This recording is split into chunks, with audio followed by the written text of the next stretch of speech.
পুলিশদের ঘৃণা করবে সাধারণ মানুষ, বিবেক সম্পন্ন বুদ্ধিজীবীরাও।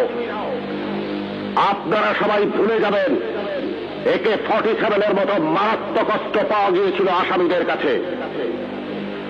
যদি জনগণের কাছে ধরা পড়ে ওই আসামিরা গণপিটুনিতে মারা যেত, আপনারাই বলতেন ভালো হয়েছে, পুলিশের কাছে গেলে ছাড়া পেয়ে যেত।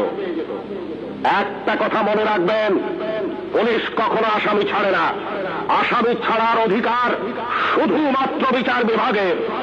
বলুন তো, AK-47 মতো রাইফেল কেন এদেশে আসবে, যা শুধু যুদ্ধক্ষেত্রে ব্যবহৃত হবে?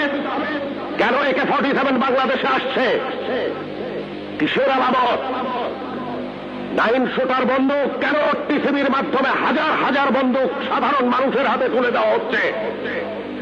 কেন? কে জবাব দেবে? এই 9